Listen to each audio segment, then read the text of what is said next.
அன்னைக்கு ராத்திரி நீங்கள் சிந்திக்கிற ஒவ்வொரு நல்ல விஷயமும் உங்களுக்கு ஒரு பெரிய வரமாக மாறும். அன்னைக்கு ராத்திரி முடிஞ்சு மறுநாள் காலையில் சூரியன் வரும்போது நீங்கள் பழைய மனுஷனாக இருக்கக்கூடாது. உங்ககிட்ட இருந்த கோபம், சோம்பேறித்தனம் இதெல்லாம் போயிட்டு ஒரு புது நம்பிக்கை உங்களுக்குள்ளே வரணும். நிமிர்ந்து உட்கார்ந்து கண்ணை மூடி உங்கள் மூச்சை மட்டும் கவனிங்க. அந்த மூச்சு காட்சி தான் சிவபெருமான். உங்களை நீங்களே கவனிக்கும்போது உங்களுக்குள்ள ஒரு அமைதி கிடைக்கும் பாருங்க. அந்த அமைதி தான் சிவனோட ஆசீர்வாதம்.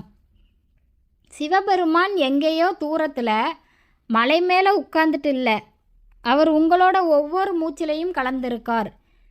இந்த சிவராத்திரி அன்னைக்கு வெறும் தூக்கத்தை மட்டும் விடாமல் உங்ககிட்ட இருக்கிற கெட்ட பழக்கங்களையும் விட்டு பாருங்க. அப்புறம் பாருங்க, அடுத்த சிவராத்திரிக்குள்ளே உங்கள் வாழ்க்கை எப்படி மாறப்போகுதுன்னு. இதை நீங்கள் செஞ்சு பார்த்தீங்கன்னா நீங்கள் கேட்காமலேயே உங்கள் வாழ்க்கைக்கு தேவையான எல்லாத்தையும் அந்த ஈசன் வாரி வழங்குவார். இதுதான் உண்மையான சிவராத்திரி ரகசியம். இப்போ இந்த நிமிஷத்தில் இருந்து உங்கள் மனசை அந்த சிவத்துக்கிட்ட ஒப்படைங்க. நாளைக்கு விடியல் உங்கள் வாழ்க்கையில் ஒரு புது அத்தியாயமாக இருக்கும். நம்பிக்கையோடு இருங்க, அந்த ஈசன் கைவிட மாட்டார். இந்த சிவராத்திரி அன்னைக்கு நீங்கள் எதை விட போகிறீங்க? கோபத்தையா இல்லை சோம்பேறித்தனத்தையா? அதை மறக்காமல் கமெண்டில் சொல்லுங்கள்.